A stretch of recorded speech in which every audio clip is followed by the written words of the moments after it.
Bonjour, bonjour, bonjour. Bienvenue ici à Goriac pour BD et vin.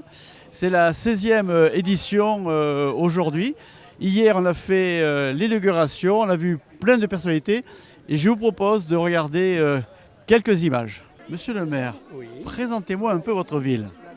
Goriac, c'est un village qui est sur la rive droite de la Gironde, au tout début de l'estuaire.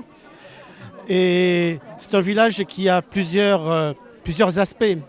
Il y a un aspect de bord d'estuaire avec une végétation très méditerranéenne et un paysage finalement de côte touristique. Une zone de plateau qui est essentiellement viticole. Et puis des zones importantes, toute une frange, toute une coulée verte qui entoure le village dans la vallée du Grenet avec de nombreuses forêts en bordure de rivière. Vous avez combien d'administrés? À Goriac, c'est un petit village. Nous, on a 800 habitants. C'est une toute petite chose, mais c'est déjà un nombre d'habitants suffisant pour arriver à pouvoir organiser un certain nombre de manifestations, dont celle-ci, dont le BD20 2024, mais qui est une manifestation qui dure déjà depuis c'est sa 16e édition, mais aussi bien d'autres activités. Et il y a une activité associative à Goriac qui est très importante. Nous disposons de 18 associations en ce moment. Ce nombre tend régulièrement à augmenter. Je ne sais pas jusqu'où on va aller, mais avec des domaines d'intervention qui sont multiples. Il y a la culture évidemment, mais pas que. Il y a la culture, il y a le sport, il y a les activités sociales, il y a tout un tas d'activités qui sont dans ces associations. Pour un petit village comme le vôtre, c'est compliqué de pouvoir accompagner toutes ces associations. Ah, on aimerait bien avoir une planche à billets et apporter un soutien financier substantiel à toutes ces associations. On le fait dans la mesure de nos moyens. Le principal aide qu'une commune comme la nôtre peut apporter aux associations, en complément de cette petite offre financière, c'est on appelle souvent un soutien logistique, c'est-à-dire la possibilité de disposer d'un matériel qui ne serait pas dans leurs moyens et qui est forcément un matériel mis en commun. Je sais pas, moi je pense là aux tentes qui sont celles de la communauté de communes, je pense tout le mobilier festif, les tables et les chaises, tout ça, ce qui sont celles de la commune. On apporte aussi, on peut transporter du matériel, on peut aider à la mise en place de la manifestation. En tout cas, on y veille et on fait en sorte que cette activité associative puisse se développer, puisque au fond, les associations font ce qu'une municipalité ne sait pas faire. C'est-à-dire animer vraiment le village, faire du lien social en priorité dans le village. Ça, c'est le premier rôle des associations, quel que soit le type d'association. Mais aussi, c'est ce que fait BD Vin aussi de manière substantielle, faire rayonner un petit peu le village bien au-delà de nos frontières. Monsieur le maire, la bande dessinée, c'est cher à votre cœur? C'est cher à mon cœur. Je vais vous raconter une histoire. Au tout début où j'étais élu, je m'occupais du journal municipal et je vois arriver un jour deux gamins.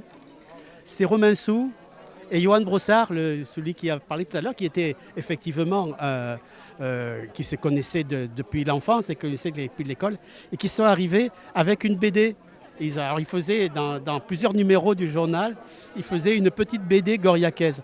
Oui, c'est cher à mon cœur la BD, puis parce que c'est d'abord un moyen de lecture, un moyen c'est un média culturel comme d'autres. C'est de la lecture et c'est un moyen pour beaucoup de gens aussi d'aborder le livre. Et ça, outre le fait que ça permet d'aborder le livre, outre le fait que c'est un biais culturel, il y a tout le plaisir qu'on peut avoir en feuilletant et en lisant des BD. Alors, le maire, c'est le patron de l'école communale. Est-ce que dans l'école communale, il y a de la BD? Pas assez, pas assez, pas assez. Madame la présidente, heureuse de cette nouvelle session? Oui, absolument. Ravi d'être ici avec vous. Comment ça s'est passé cette organisation? Dur, si je puis dire. Le temps n'a pas été à la fête et la logistique est importante. On peut avoir à peu près le nombre d'auteurs, parce que ce n'est pas des exposants chez vous? Alors ce soir, il n'y en a qu'une partie qui est arrivée. On est sur 36 auteurs, dessinateurs, scénaristes et coloristes qui sont arrivés. Donc des artistes du 9e art. J'aime beaucoup insister sur cette catégorie artistique qu'on oublie souvent ou qu'on relègue un petit peu loin dans la culture. 35 bénévoles et j'espère beaucoup de festivaliers demain et après-demain. Comment vous faites pour faire venir ces artistes ? Alors ça, c'est le grand secret de Romain Sou, le maître de ces lieux, qui est à l'origine de cette magnifique aventure. Et c'est à lui qu'il faudrait poser la question. On va le faire. Merci. Je vous souhaite une excellente session, 16e. Merci. Merci à tous et venez nombreux. À bientôt, à demain. Romain, le plus gros effet maintenant ? Ben, je pense, oui, on a réussi à gérer toute l'installation. On a toujours cette angoisse de ne pas arriver au bout et de se retrouver dans le week-end avec encore des choses à faire. Mais ça y est, la plupart de nos invités sont arrivés, donc on est satisfait. Le temps est au rendez-vous ? Alors le temps actuellement ça va.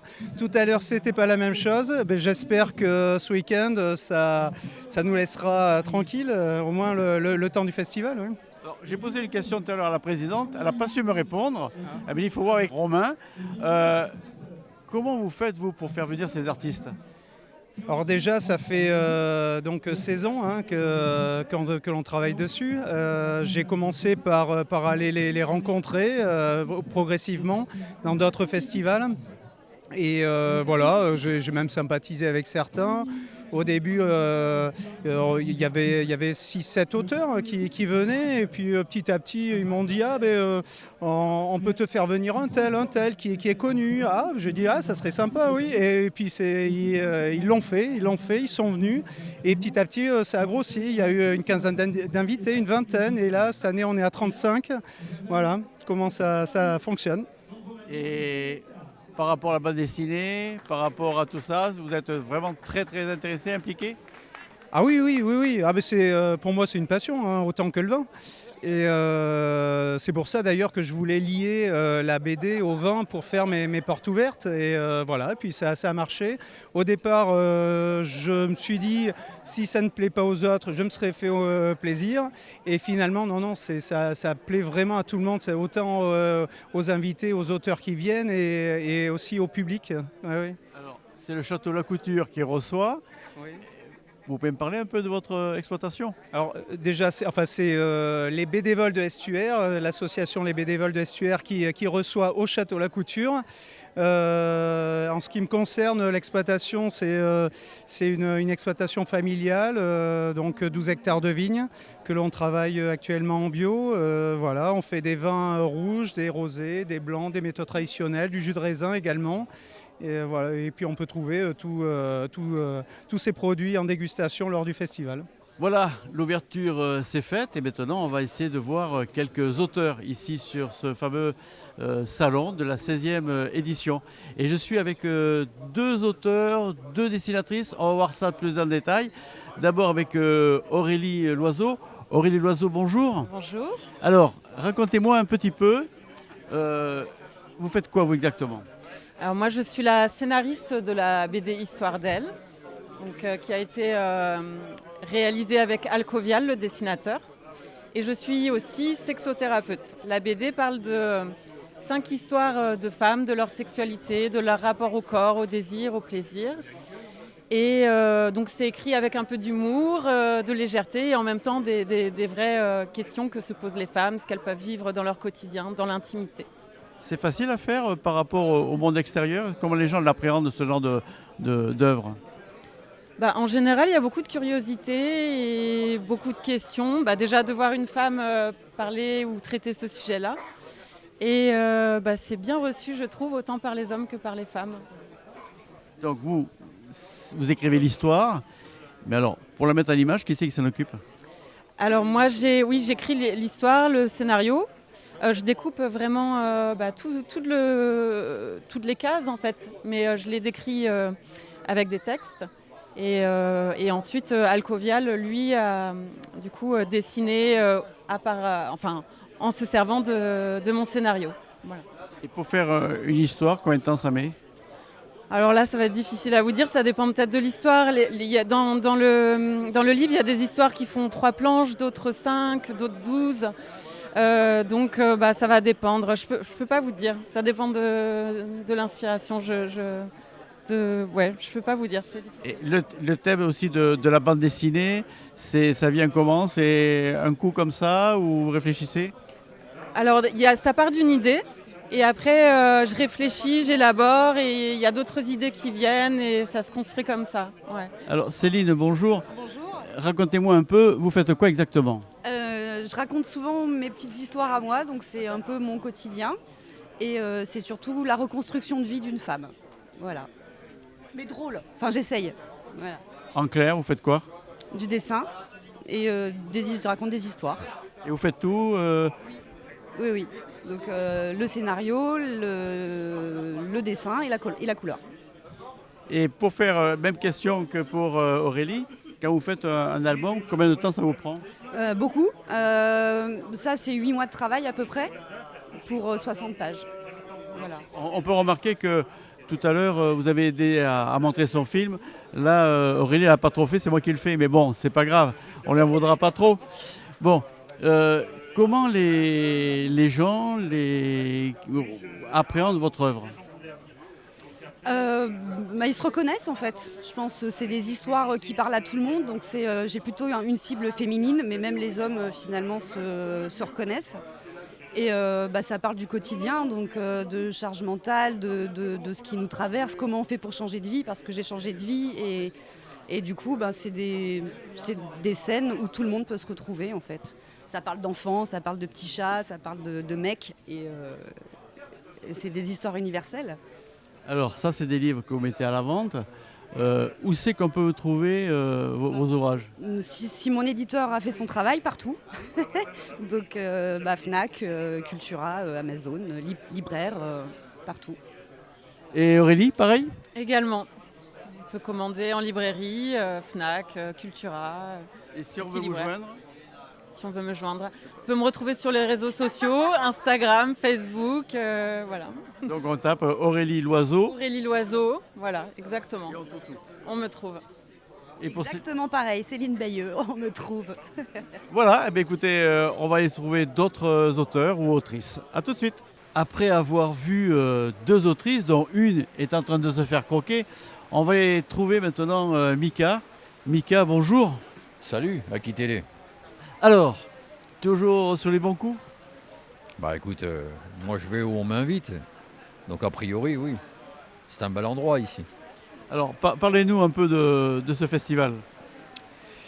Écoute, pour ça, il faudrait s'adresser aux organisateurs. Ils t'en parleraient mieux que moi, mais c'est un festival, voilà, BD et vin. Alors bon, moi je suis caricaturiste. Mais là, je viens cette année avec la double étiquette, puisque donc j'ai donc sorti cet excellent livre. Et si on inversait les rôles en fin d'année? Le meilleur moyen, c'est c'est le montrer à la caméra. Ouais, voilà. Derrière le Ah, pupitre, voilà, c'est c'est ça. pas C'est ça. D'autant qu'on a déjà fait un peu de promotion pour le. Un peu, ouais, voilà. Donc je suis là à la fois pour le livre et puis pour dessiner les clients ou les consoeurs, voilà, peu importe. Alors, dans une caricature, qu'est-ce qu'il faut penser à faire? Ah, ça vient du latin caricare, qui veut dire charger le trait. Donc dans une caricature, on va amplifier des particularités. C'est pas une question, comme beaucoup le pensent, c'est pas une question de défaut, c'est une particularité. Mademoiselle n'a pas de défaut, ça se voit.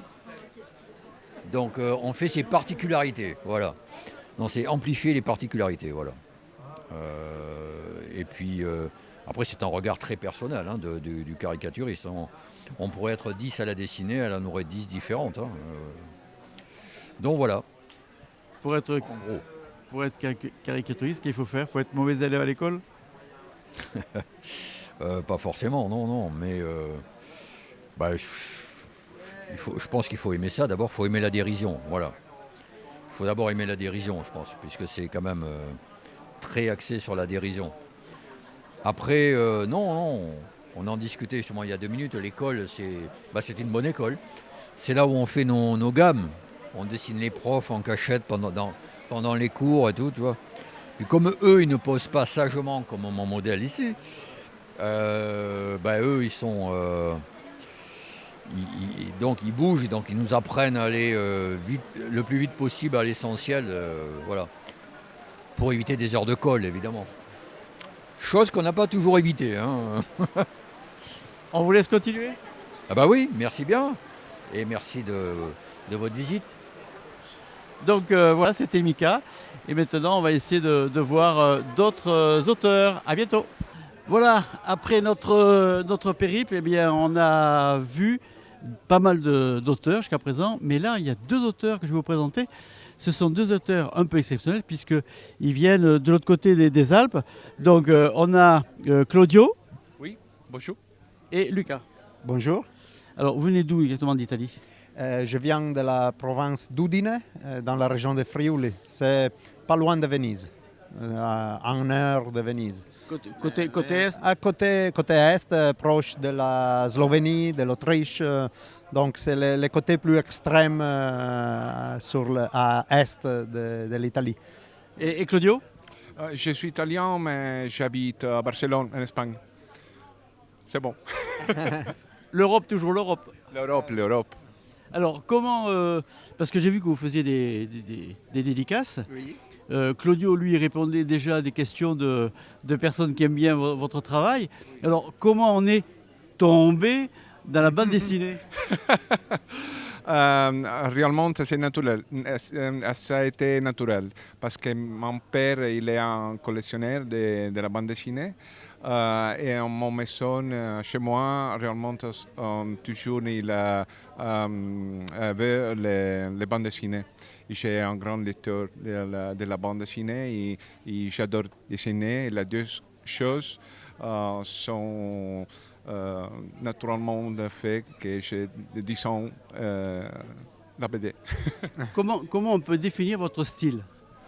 Je ne sais pas. Je pense que c'est un style réalistique. Les lecteurs de Michel Vaillant, ils adorent les détails, que tous les détails sont parfaits. Et je travaille avec beaucoup de documentation j'ai fait que les planches sont les plus parfaites possibles. Alors, pour les bandes dessinées, vous faites à la fois les textes et les dessins? Non, j'ai fait les dessins.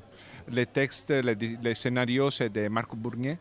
Et c'est un grand travail de Marc parce que l'histoire d'Henri Vaillant, c'est le mixte de l'histoire de la famille de Michel Vaillant avec l'histoire de la guerre, l'histoire de la vie de la gente. Et c'est un grand travail de Marc. Alors, Luca, même question. Comment on arrive à la bande dessinée? J'ai été un lecteur jusqu'à j'étais petit. On a beaucoup de bandes dessinées en Italie. J'étais vraiment un lecteur de la bande dessinée italienne et aussi de la bande dessinée japonaise, de la manga. Quand je n'ai pas fait une école de dessin car je ne croyais pas de faire ce métier, je ne croyais pas qu'il était un métier. Mais j'ai toujours fait des dessins dans mon temps libre. Et donc, quand j'ai découvert qu'on peut être aussi un métier à faire, j'ai cherché d'apprendre comme autodidacte tout ce que je ne savais pas. J'ai fait des cours avec des auteurs italiens, j'ai appris. Et après, je suis arrivé en France avant qu'en Italie, car dans ce moment que j'ai commencé, il y avait beaucoup de bandes dessinées avec...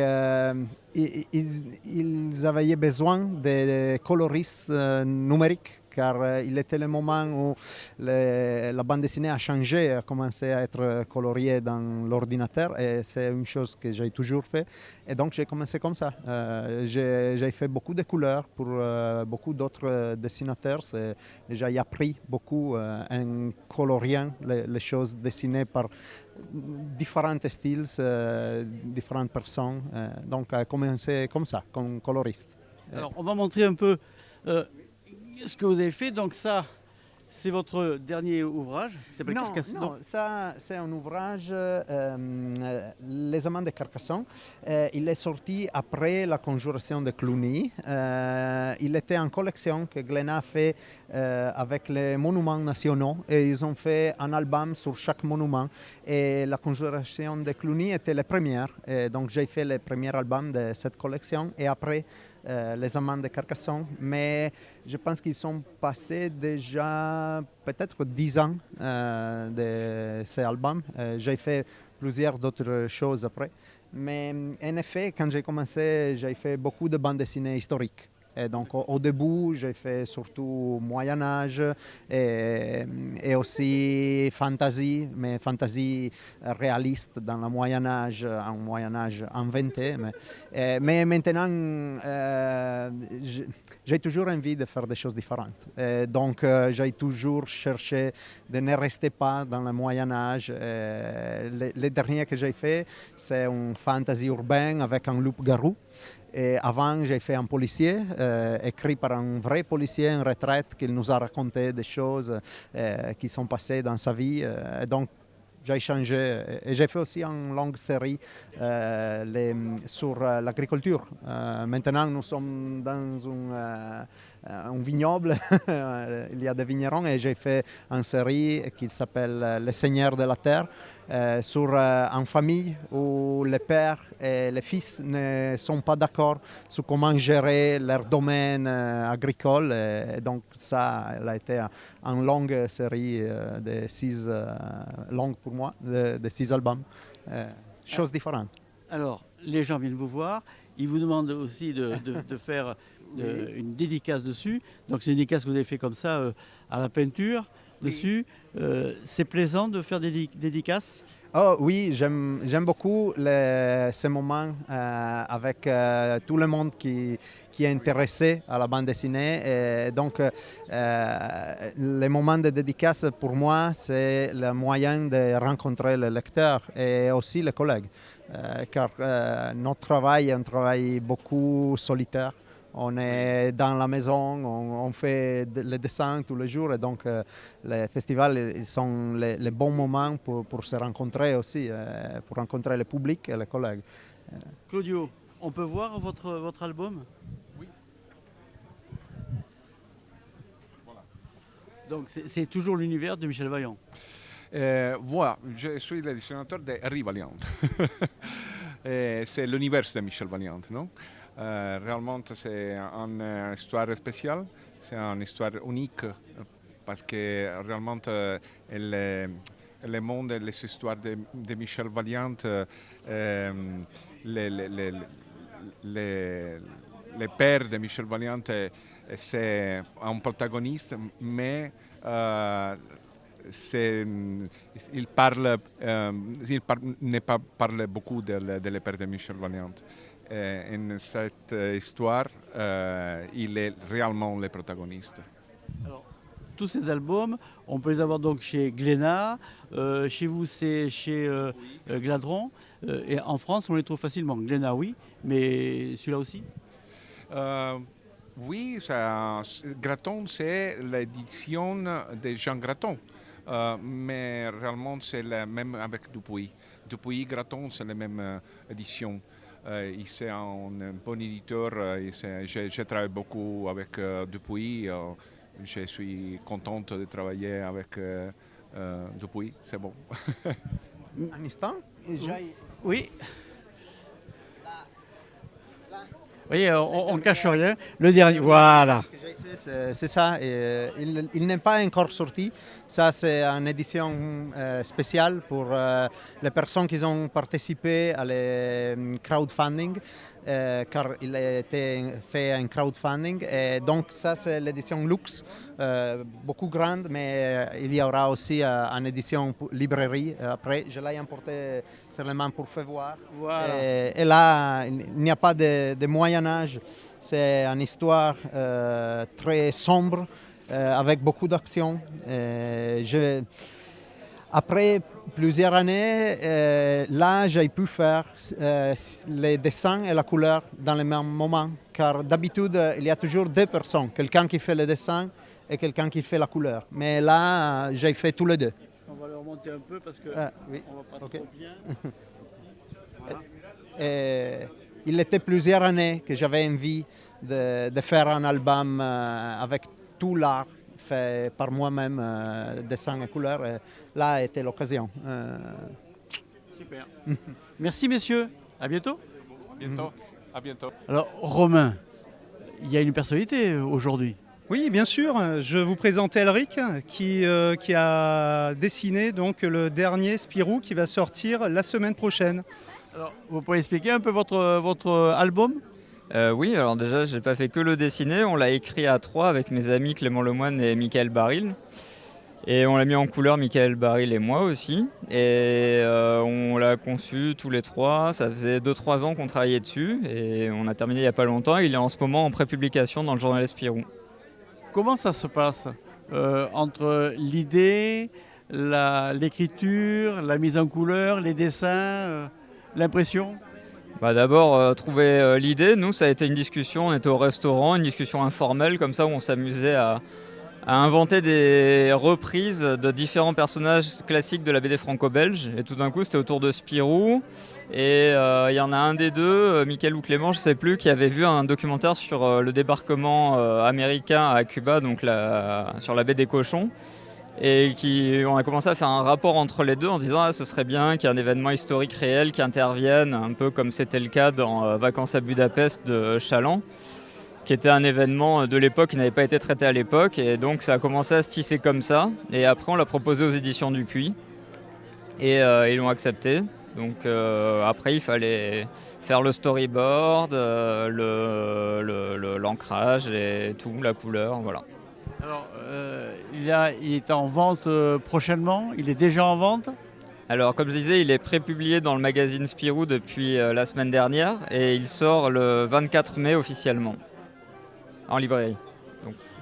Voilà, ainsi se termine ce reportage de la 16e édition et moi je vous donne rendez-vous pour la 17e édition l'année prochaine ici à Goriac, au château La Couture. Bonne soirée.